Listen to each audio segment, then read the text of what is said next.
درنو لیدونکو السلام علیکم، وخت مو په خیر. د نن ورځې تازه مهم او لنډو خبرونو ته مو رابولم. غني ولسمشر غني د افغانستان د معارف وزارت ته د سپارلې ده چې په لوګر کې د ښوونځیو پر ماشومانو د جنسي تیري د ادعاو په اړه پلټنه وکړي. د امریکایي رسنیو د راپور له مخې دغه چورلکې وړ مورز د کندهار هوایي ډګر ته رسیدلی دي. مشرانو جرګه کابل حکومت د مشرانو جرګې یو شمېر غړي وایي افغان سیاسیون او رهبران د خپل اختلافونه یو لوري ته کړي او د سولې له بهیر سره دې مرسته وکړي. غني ولسمشر محمد اشرف غني په افغانستان کې د وس ملاتړ ځواکونو عمومي قومندان مرستیال ډګر جنرال جیمز ریني ته د غازي میر مسجدي خان دولتي میډال ورکړ.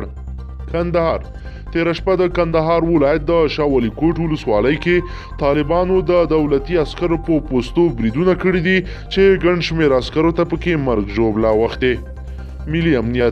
ملي امنیت وایي د لوګر د مدني ټولنو رئیس امن ځای ته انتقال شوی او په لوګر کې پر زده کوونکو د جنسي تیریو په اړه د نوموړي موندنې بې ثبوته دي او دغه کار یې په بهیر کې د میش کېدو لپاره کړی دی.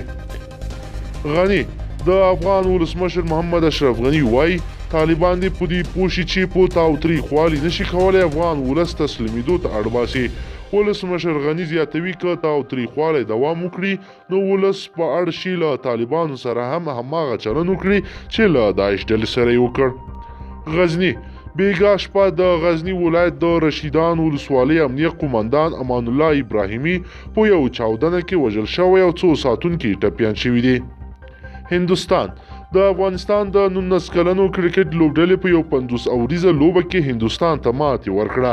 د افغانستان او هندوستان د 19 کلنو کرکټ لوبډلو ترمنځ د 5 ورځنیو لوبو لوبلړۍ د هندوستان په لکنو ښار کې پیل شوې ده. د دواړو لوبډلو ترمنځ دریمه لوبه نن ترسره شوه. زلزله البانیې په لویدیځو سیمو کې سختې زلزلې شوي چې له امله یې لږ تر لږه 6 کسان وژل شوي او لسګونه نور ټپیان شوي دي.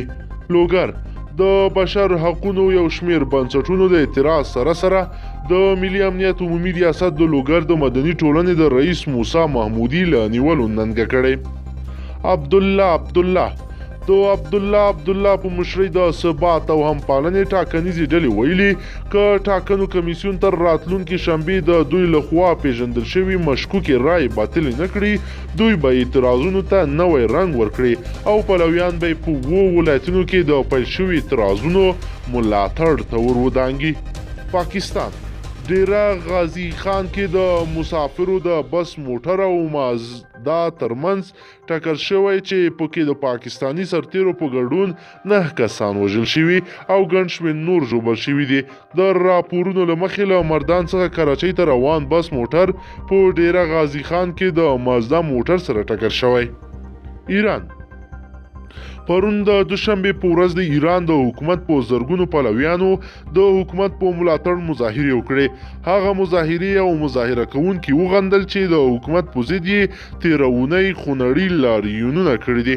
درنو لیدونکو که چیرې غواړئ چې هره شپه تازه مهم او لنډ خبرونه په لنډو کې واورئ نو زموږ چینل در سره سبسکرایب کړئ او ویډیو لایک کړئ.